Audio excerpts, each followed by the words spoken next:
Assalamualaikum warahmatullahi wabarakatuh.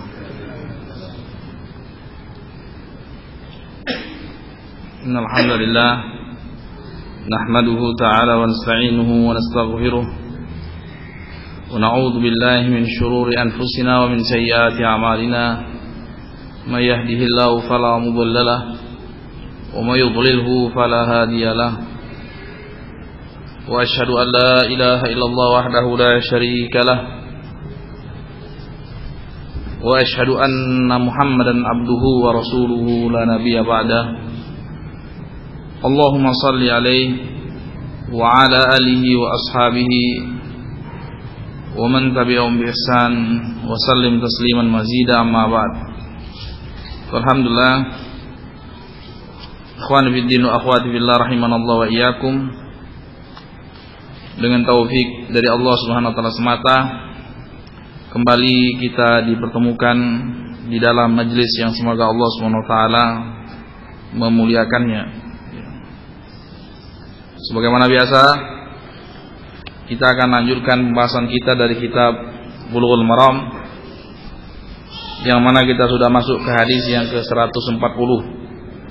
Wa an Abi Mahdhurah radhiyallahu anhu, berkata Imam Al-Hafidz Ibn Hajar Al-Asqalani Asy-Syafi'i, semoga Allah merahmatinya, beliau berkata,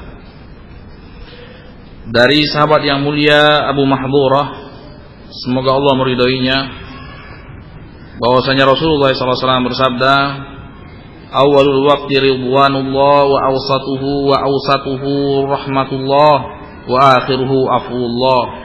Akhrajahu ad-Darqutni bisanadin da'ifin jiddan. Wa at-Tirmidzi min hadits Ibnu Umar nahwu dunal awsat wa huwa da'ifun aidan. Bahwasanya Rasulullah SAW bersabda, awal waktu itu adalah keridhaan Allah, tengah-tengahnya itu adalah rahmat Allah, akhirnya itu adalah pengampunan Allah. Hadis ini diriwayatkan oleh Imam Darqutni, tapi dengan sanad itu yang sangat lemah, tidak sahih artinya. Sanad rentetan perawi-perawi dari si penyusun kitab sampai ke Rasulullah SAW.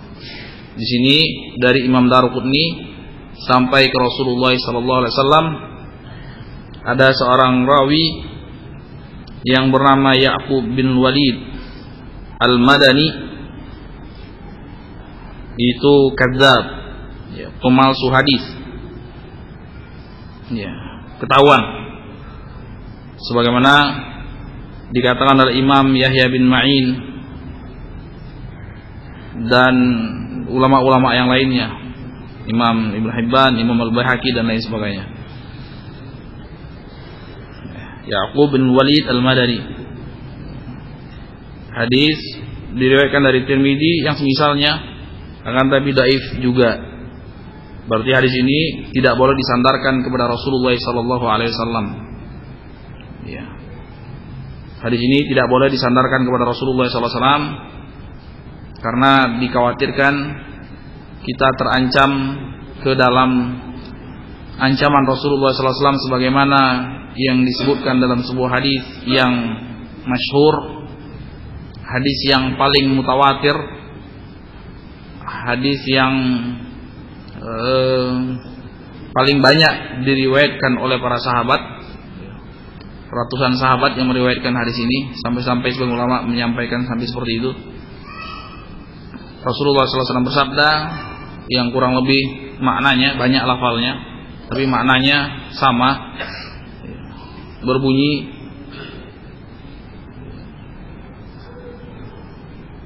man kadzdzaba alayya muta'ammidan falyatabawwa maq'adahu minan nar. Ada lafal yang lain berbunyi, man qala alayya ma lam aqul falyatabawwa maq'adahu minan nar. Kurang lebih sama. Barang siapa yang mengatakan, menukilkan dariku padahal ucapan tersebut tidak aku katakan, maka persiapkanlah tempatnya di dalam neraka jahanam. Ini dosa besar. Terkala seorang meriwayatkan suatu hadis, padahal hadis itu hadis yang palsu, tidak tahu juntrungannya. Ini menunjukkan bahwasanya jangan asal ada hadis Rasulullah SAW seperti ini, khawatir kita terancam kepada sabda Rasulullah SAW, man qala alayya ma lam aqul falyatabawwa maq'adahu minan nar. Barang siapa yang mengucapkan atas namaku padahal aku tidak mengatakannya, maka persiapkanlah baginya tempat di dalam neraka jahanam. Ya, dalam hal ini ya, walaupun mungkin hadis tersebut bukan maknanya bagus, ya tidak cukup, tapi betul-betul ya, harus bersih, datang dari Rasulullah SAW. Tidak diterima hadis yang mungkar, tidak diterima hadis yang tidak benar datangnya dari Rasulullah SAW. Iya. Maka hadis ini termasuk hadis yang diingkari oleh ulama rahimahullah taala ajmain, ulama ahlul hadis yang mengerti tentang ilmu hadis. Ya. Yang mengerti tentang ilmu hadis, yang mengerti bagaimana hadis tersebut, ciri-ciri hadis yang sahih. Ya. Yang mengerti bagaimana ciri-ciri hadis yang dhaif, itu ada ilmunya. Ya. Bukan setiap semua hadis yang dijumpai dalam kitab kemudian dipasarkan kemana-mana. Mana tahu hadis tersebut adalah hadis yang mungkar, dia tidak tahu. Dikhawatirkan dia akan termasuk ke dalam orang-orang yang diancam oleh Rasulullah SAW dalam hadis yang telah kita sebutkan tadi. Ikhwani fiddin wa akhwat fillah rahimanallah iyyakum. Akan tapi memang secara umum banyak ayat-ayat dan hadis-hadis yang menganjurkan untuk bersegera dalam melakukan amalan. Ya. Di antaranya Allah berfirman, "Fastabiqul khairat", bersegeralah dalam melakukan kebajikan, bersegeralah dalam melakukan amal soleh. Allah berfirman, "Wasari'u ila maghfiratin mir rabbikum wa jannatin arduhas samawati wal ard", bersegeralah ya, untuk menggapai pengampunan Allah dan sorga yang seluas ya, yang luasnya lebih luas daripada langit-langit dan bumi. Ya. Rasulullah SAW bersabda, "Badiru bil a'mali fitanan", bersegeralah kalian dalam melakukan amal soleh sebelum datang masa-masa yang di situ penuh dengan fitnah. Ya. Ini akan tapi untuk mengatakan hadis ini dari Rasulullah SAW haram hukumnya. Ya. Kemudian hadis yang berikutnya, wa Ibnu Umar radhiyallahu anhuma anna Rasulullah sallallahu alaihi wasallam qala, la salata ba'dal fajri illa sajdataini, akhrajahu al-khamsa illa an-Nasa'i. Wa fi riwayat Abdul Razzaq, la salata ba'da tulu'il fajri illa rak'atail fajr. Wa mithluhu lid-Darqutni an ibn Amr bin al-As, an Abdullah bin Amr bin al-As. Dari sahabat yang mulia Abdullah bin Umar, semoga Allah meridai keduanya, bahwasanya Rasulullah sallallahu alaihi wasallam meridai Abdullah dan bapaknya Umar bin Khattab radhiyallahu taala anhu, bahwasanya Rasulullah sallallahu alaihi wasallam bersabda, yang artinya tidak ada salat setelah salat fajar kecuali dua sujud, maksudnya kecuali 2 rakaat. Hadis ini diriwayatkan oleh imam yang 5 kecuali Imam Nasa'i rahimahullah taala. Diriwayatkan oleh Imam Abdul Razzaq dengan lafal yang artinya tidak ada salat setelah terbit fajar kecuali 2 rakaat fajar. Hadis ini diriwayatkan oleh Imam Darqutni dari Abdullah bin Amr bin al-As radhiyallahu taala anhuma. Hadis ini diperselisihkan oleh ulama tentang kesahihannya. Sebagian ulama mensahihkan, termasuk Syekh Albani rahimahullah. Sebagian ulama yang lain mendhaifkan, sebagaimana didhaifkan oleh Imam Al-Hafidz Ibnu Hajar dalam kitabnya Talkhisul Habir. Ya. Karena di sanadnya ada seorang rawi yang bernama Muhammad bin Al-Hasin. majhul. Sebagian ulama yang lain berhujjah bahwasanya ada jalan-jalan yang lain yang memperkuat hadis tersebut. Alhasil yang bisa kita petik pelajaran daripada hadis ini, hadis ini zahirnya meniadakan, menafikan larangan untuk sholat sunnah setelah terbit fajar kecuali 2 rakaat fajar. Maksudnya itu adalah rawatib sholat fajar, qobliyah subuh. Kemudian dari hadis ini ada isyarat tentang bolehnya atau zahirnya hadis ini membolehkan 2 rakaat fajar setelah terbit fajar. Akan tetapi seakan-akan bertentangan dengan hadis yang berbunyi la sholata ba'da sholatil fajri hatta tatlu asy-syams. Hadisnya sahih, muttafaqun alaih, tidak ada sholat setelah sholat fajar sampai matahari terbit. Dalam riwayat naha anis sholat ba'da sholatis subuh hatta tatlu asy-syams, Rasulullah melarang untuk sholat setelah sholat subuh sampai matahari terbit. Ya.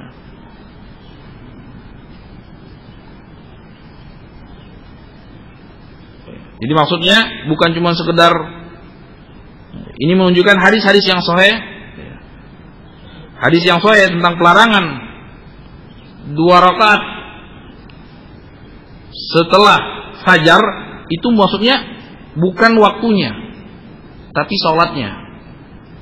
Ya. Jadi apabila sudah 2 rakaat, sudah sholat subuh 2 rakaat, maka hadis tersebut melarang untuk sholat sampai matahari terbit.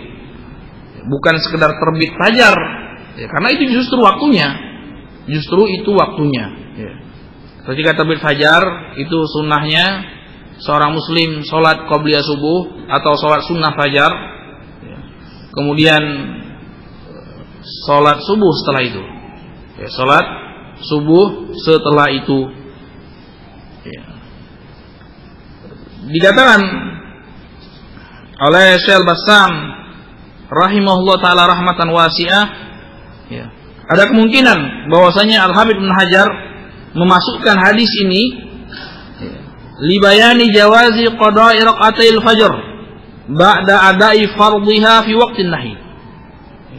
Ada kemungkinan bahwasanya muallif rahimahullah taala Al-Hafidz Ibnu Hajar memasukkan hadis ini dalam permasalahan ini untuk menjelaskan tentang bolehnya mengqada 2 rakaat fajar, maksudnya qobliyah subuh, kalau sekiranya seorang muslim itu tidak, mungkin karena tertidur atau karena capek dan lain sebagainya, tiba-tiba jamaah sudah dikumandangkan, iqamah sudah dikumandangkan dalam keadaan dia belum sholat qobliyah subuh, maka berdasarkan hadis ini menunjukkan tentang bolehnya diqadha setelah sholat subuh. Setelah sholat subuh. Iya. Ini diperkuat dengan apa? Dengan hadis yang setelahnya. Iya. Dengan hadis yang setelahnya. Atau mungkin lebih diperkuat lagi dengan hadis yang Rasulullah SAW bersabda, man nama an salatin aw nasi'ana fa waqtuha hina dzakaraha. Barang siapa yang lupa atau tertidur dari suatu salat, maka hendaklah dia kerjakan ketika dia terjaga. Dalam hal ini, ketika dia terjaga pas kebetulan sedang ada salat berjamaah subuh. Ya. Maka ini berbenturan dengan hadis yang lain yang berbunyi, idza uqimatis shalah fala sholata illa al-maktubah. Kalau qomat sudah dikumandangkan, sudah Allahu Akbar, ya. Apalagi kalau sekiranya sudah berbaris, imam sudah bilang sawu sufufakum, maka tidak boleh lagi seorang untuk memulai sholat sunnah. Yang wajib dilakukan adalah untuk memulai sholat subuh bersama imam. Ini kalau hadir berjamaah. La sholata. Idza uqimatis shalah fala sholata illa al-maktubah. Ini kan seolah-olah bertentangan di sini. Hadis bertentangan dengan masalah ini. Dan ini dikarenakan ada hadis yang melarang. Ada hadis yang melarang untuk melakukan sholat sunnah ketika jamaah sudah didirikan, maka mau tidak mau dia harus, mau tidak mau kalau dia hendak mengqadha sholat subuhnya, dia lakukan mengqadha sholat qabliyah subuhnya dia lakukan setelah sholat subuh. Itu yang pertama. Sebagian ulama yang lain mengatakan boleh pun setelah apa? Setelah matahari terbit. Akan tapi berdasarkan pembahasan yang telah kita sebutkan pada pertemuan yang lalu, bahwasanya larangan, kesimpulannya larangan Rasulullah SAW yang melarang untuk melakukan sholat sunnah, untuk melakukan sholat. Hadisnya kan berbunyi seperti itu.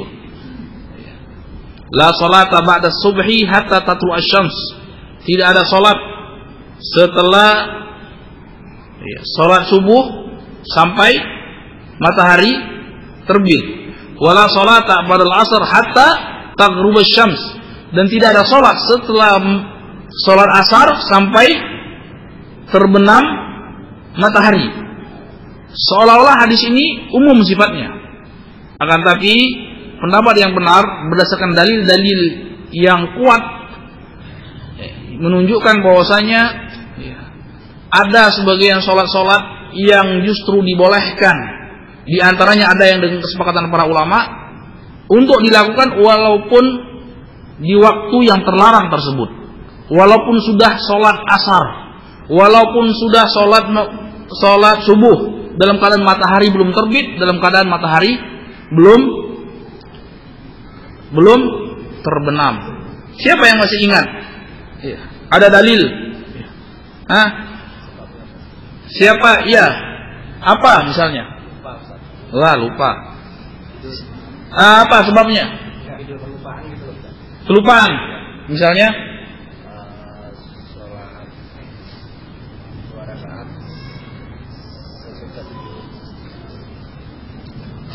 Itu nanti. Ada yang lebih kuat lagi. Itu nanti hari ini yang kita akan baca nih. Siapa ingat?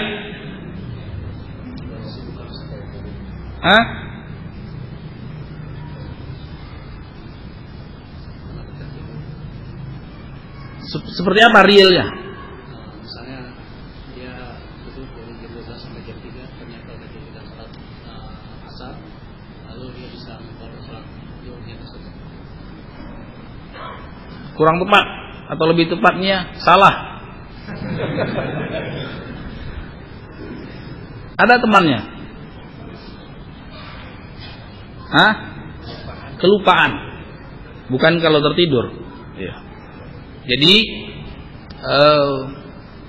seorang misalnya karena satu dan lain hal, ya namanya manusia kan, manusia misalnya dari safar dari luar kota, ya kan, sampai mungkin sudah jam 1 atau jam 2, ya, sudah jam 1 atau jam 2. Jadi di jalan nanti sampai rumah nanti saya sholat.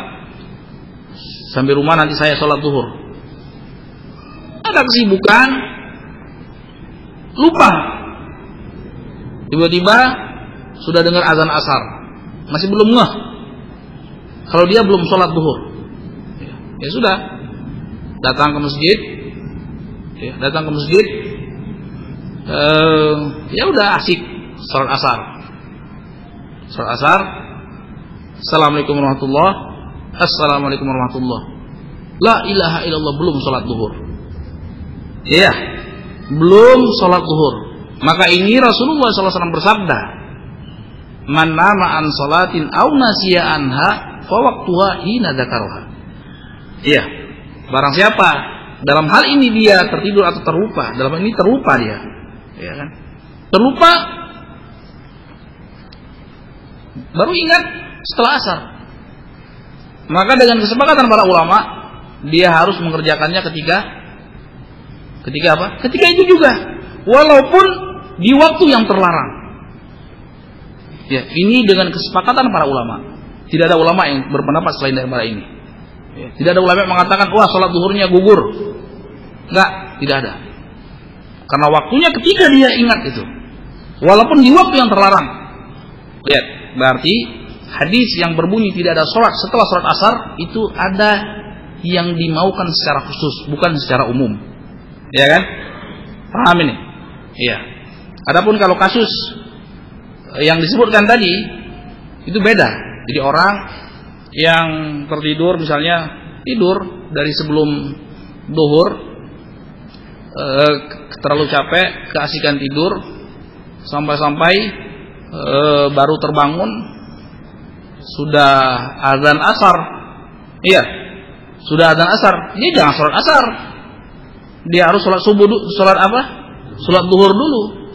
Ya, karena itu, man nama an salatin aw nasiya fa waqtuha hina dzakaraha. Kalau dia tertidur dari suatu sholat, maka waktunya ketika dia bangun. Jadi apa? Ikut bersama imam sholat asar, ya dia niat sholat zuhur, dan itu tidak mengapa. Dan itu tidak mengapa, ikut dia sholat zuhur, ya.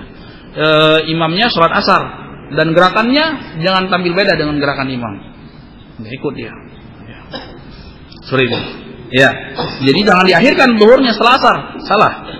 Tapi dia harus niatkan sholat zuhur di belakang imam yang sholat asar. Jadi beda, ya kan? Beda kasusnya.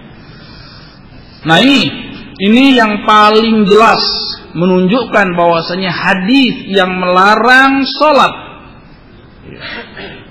setelah melakukan sholat asar sampai matahari terbenam, atau hadis yang melarang sholat setelah sholat subuh sampai matahari terbit, ini maksudnya sholat yang khusus, sholat yang tertentu, bukan sholat yang umum sifatnya.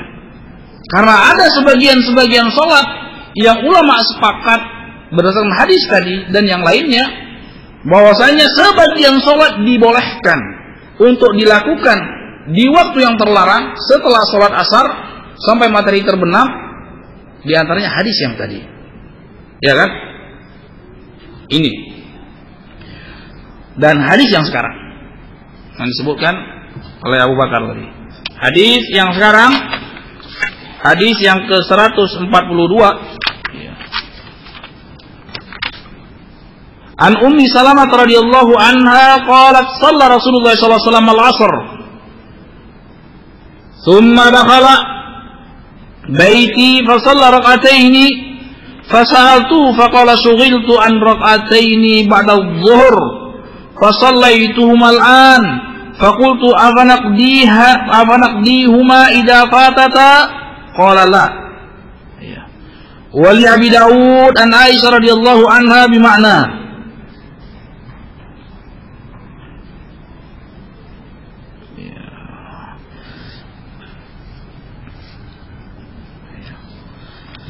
Hadis ini, hadis asalnya di Sahih Bukhari, Sahih Muslim, dari Ummi Salamah. Jadi dari Ummi Salamah, suatu saat Rasulullah SAW sholat asar. Setelah melakukan sholat asar, Rasulullah SAW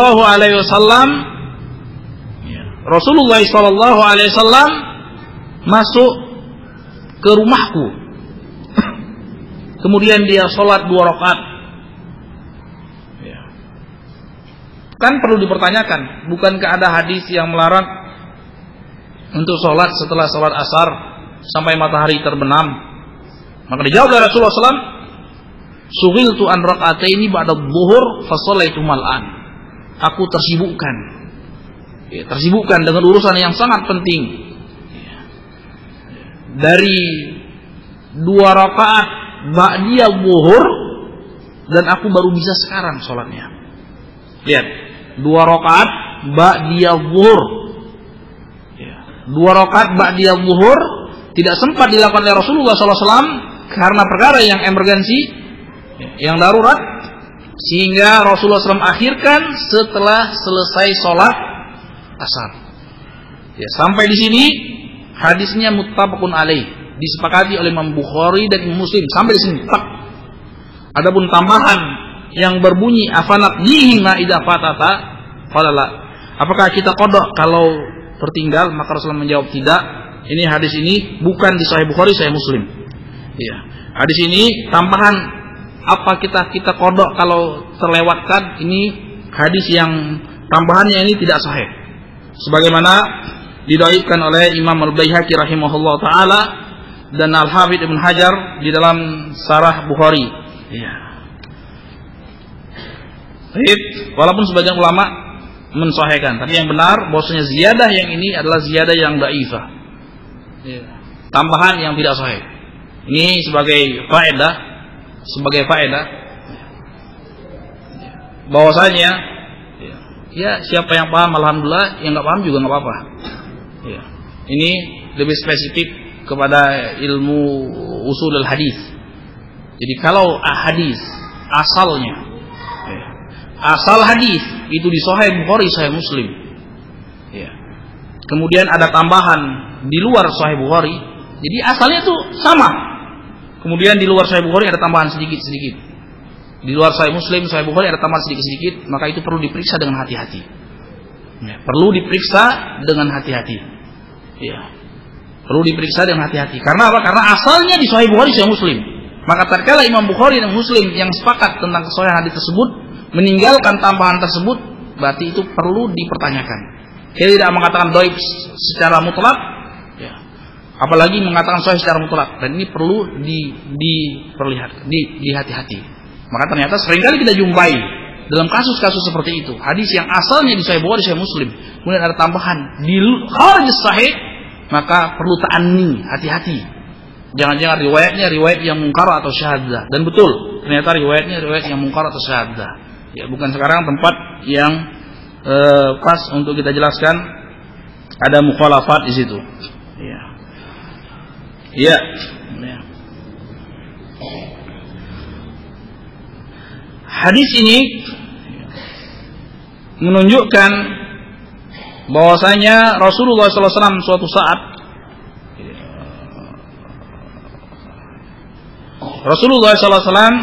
pernah suatu saat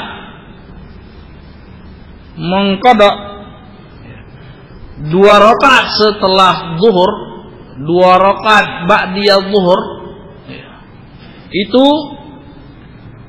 karena suatu alasan beliau baru bisa melakukannya setelah sholat asar. Ini termasuk dalil hadis yang menunjukkan bahwasanya larangan Rasulullah SAW untuk sholat setelah asar itu adalah larangan yang khusus, bukan umum sifatnya. Bukan umum sifatnya. Ya. Maka kalau ada alasannya, atau diistilahkan oleh ulama dawatul asbab, as-shalawatul dawatul asbab, salat-salat yang ada sebabnya, bukan yang mutlaqah, maka boleh dilakukan pada waktu-waktu yang terlarang sekalipun.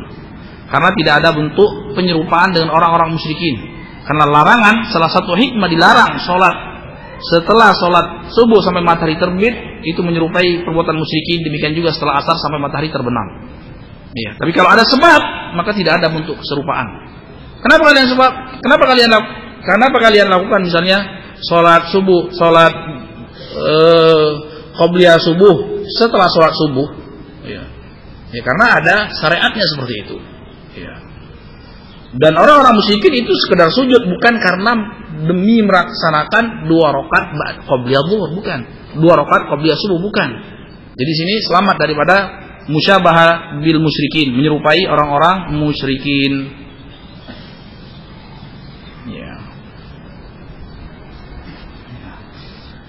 Ini permasalahan yang sebenarnya kasus hadis ini memang diakui ada perselisihan pendapat di antara ulama tentang apakah mengkodok qabliyah zuhur itu khususan Rasulullah SAW atau bukan.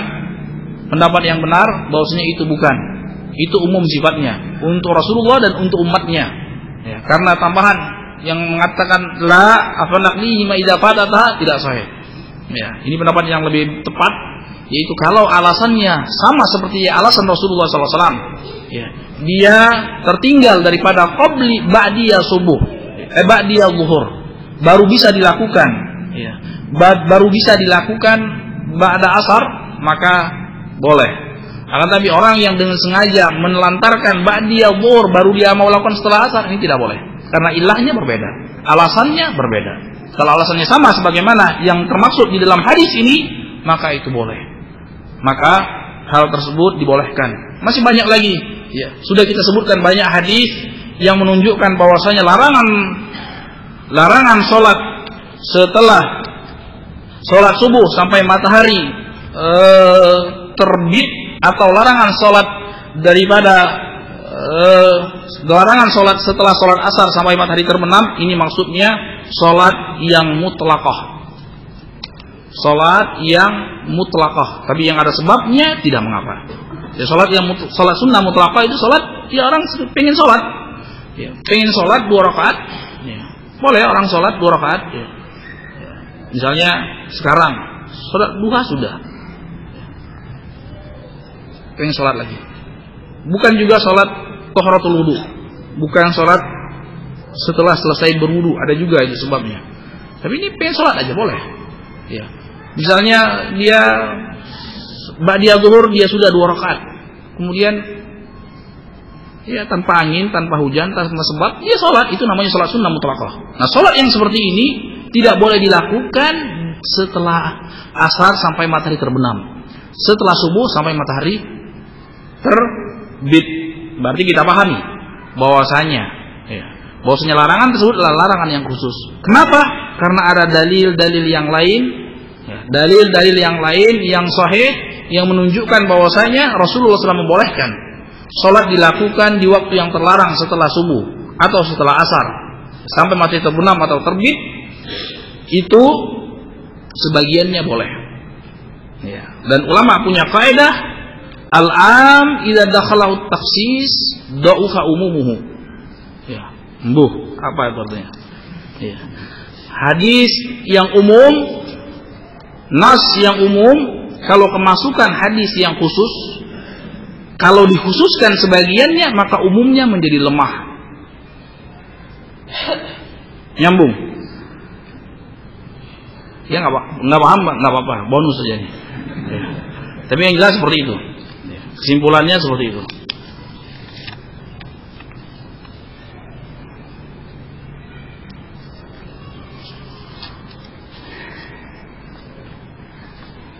Ada pertanyaan?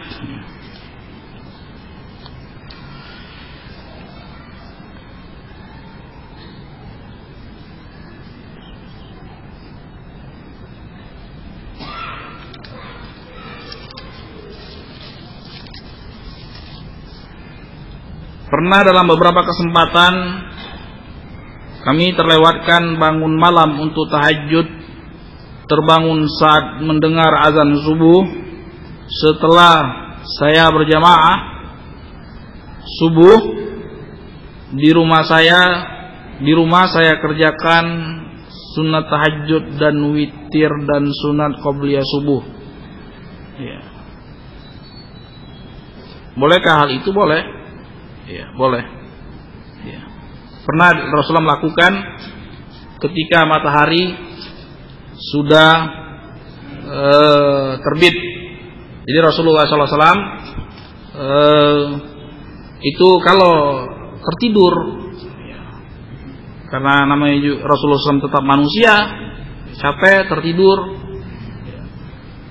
Dari sholat malam, kalau itu biasanya Rasulullah genapkan. Kalau Rasulullah SAW biasanya 11, maka beliau genapkan menjadi 12. 2. Ya. Jadi 12. 2 kali 6, 12. Kalau yang biasanya sholat malamnya 3 rakaat digenapkan jadi 4.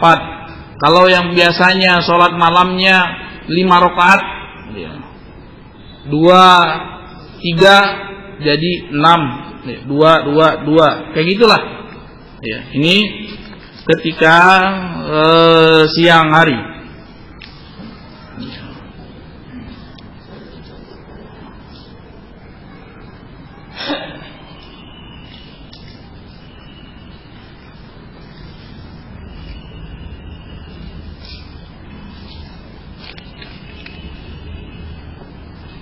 Ada kasus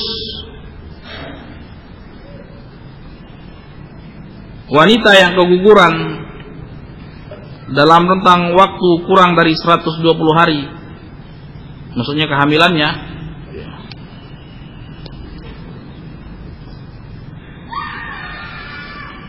tetapi tidak tahu bahwa sebenarnya darah tersebut dinyatakan sebagai darah istihadah.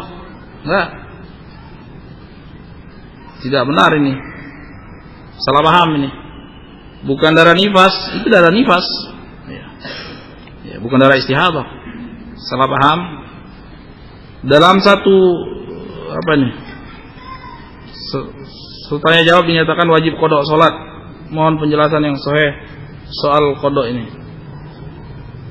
Enggak, itu bukan darah istihadah, itu darah nifas. Iya. Disebutkan oleh ulama di sini ada beberapa pendapat memang. Pendapat yang pertama yaitu yang paling kuat, ada 2 di antara 2 pendapat ini. Yang pertama mengatakan bahwasanya setiap wanita yang hamil kemudian keguguran, maka itu darah nifas walaupun mungkin baru 1 bulan. Ada yang lebih kuat lagi, yaitu batasannya kalau sudah terbentuk janinnya. Itu terjadi disebutkan oleh ulama apabila sudah masuk ke 40 yang kedua, alias 80 hari. Masuk sudah 80 hari, maka itu nifas namanya. Sebelum 80 hari, maka itu belum nifas. Berdalil dengan hadis, inna ahadakum yujma'u khalqu fi batnihi ummihi 40 yawman nutfatan thumma yakunu 'alaqatan mithla dzalik thumma yakunu mudghatan mithla dzalik. 40. Rasul mengatakan 40 yang pertama itu nutfah, baru nutfah. 40 yang kedua baru 'alaqah. Nah, 40 yang masuk 40 yang ketiga, 81 ke atas itu baru mudghah. Nah, seperti ini. Dari sini maka banyak daripada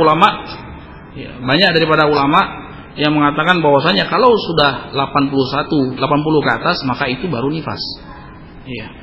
Itu baru nifas.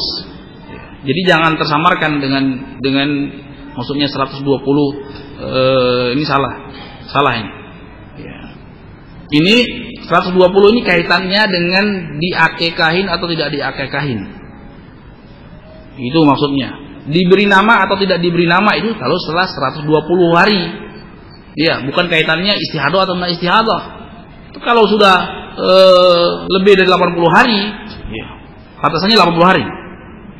Itu darahnya darah nifas. Adapun masalah diakekahin atau tidak diakekahin, dinamain atau tidak dinamain, disolatin atau tidak disolatin, itu setelah 120 hari. Karena dia sudah jadi orang, sudah jadi manusia. Rasulullah SAW bersabda, inna ahadakum yujma'u khalqu fi batni ummi 40 yawman nutfatan thumma yakunu 'alaqatan mithla dzalik thumma yakunu mudghatan mithla dzalik thumma yursalu ilaihi malak fa yanfukhu fi ruh wa yu'baru bi 4 kalimat bi katbi rizqi wa ajali wa syakin wa sa'idun. Ini Rasulullah SAW bersabda, sesungguhnya masing-masing manusia itu tahap penciptaannya 40 hari tadi 'alaqah, kemudian 40 hari nutfah, alaqah, kemudian mudghah, kemudian 120 hari yang ke 120 lewat daripada 120 hari, kemudian diutuslah malaikat oleh Allah Subhanahu wa taala, kemudian ditiupkan ruh. Pada saat itu baru ruh ditiupkan. Ruh ditiupkan. Ruh ditiupkan, baru dicatat. Artinya kalau sudah ditiupkan ruh, berarti dia orang. Dia manusia. Ya. Itu berapa bulan? 120 hari. 4 bulan. Lewat. Nah, baru dia manusia. Mau dikasih nama. Kalau keguguran ketika itu 121 meninggal, keguguran, ya, dimandikan, dikafankan, disolati. Ya. Sebagian ulama mengatakan disunnah diakikahin, ya, nggak apa-apa, ya. Ada salafnya. Kemudian yang selanjutnya diberi nama, ya, diberi nama karena dia sudah jadi orang. Rasulullah SAW bersabda, kul mauludin marhunun hatta yu'aqwa anhu. Ya. Baik. Di sini,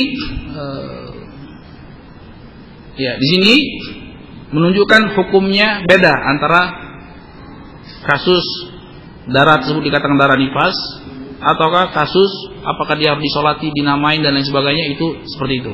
Kalau masalah nifas itu lewat 80, ya 80 hari lewat, itu dikatakan darah nifas. Sebelumnya itu pendapat yang rajih, ini pendapat banyak di antara ulama-ulama sekarang, Syekh Ibnu Utsaimin, Syekh Fauzan, dan masyayikh yang lain, kibar ulama yang lain seperti itu. Ya, berdasarkan hadis tadi, berdasarkan hadis yang kita baca tadi. Iya, paham ini? Paham ini kan? Jadi jangan terkecohkan. Ya, memang kalau tidak tanabbah, kalau tidak perhatian betul, maka akan samar, bingung ini 80 120 ini apa maksudnya? 80 nanti ketika kaitannya dengan nifas, 120 kaitannya dengan permasalahan tadi, memberikan nama, dikafankan, disolati, dikuburkan, ya, seperti itu. Adapun sebelum 80 hari nggak perlu disolatin, tidak perlu diberi nama, tidak perlu diakikahin, ya, tidak perlu dikubur di pemakaman umum. Ya, kita ada tanah kemudian kita kuburkan, tutup, itu tidak ada masalah karena dia bukan orang.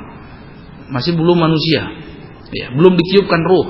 Perlu diketahui sebagai tambahan faedah, ruh itu bukan detak jantung, ya, ruh itu bukan detak jantung, ruh juga bukan aliran darah, bukan. Kalau detak jantung kan dari awal, dari sebelum 1 bulan sudah ada detak jantung, bukan. Apa yang ruh? Allah menjawab, yas'alunaka 'anir ruh, qulir ruhu min amri rabbi wa ma utitum minal ilmi illa qalila. Mereka bertanya kepadamu, wahai Rasulullah, tentang ruh. Apa ruh? Maka jawablah, ruh itu urusan Allah. Ruh itu rahasia Allah. Kalian tidak diberi ilmu kecuali sedikit saja. Ya. Ruh itu Allah sudah ciptakan sebelum kita diciptakan. Ya. Jadi itu bukan diciptakan ruh ketika itu, cuma sekedar meniupkan ruh saja.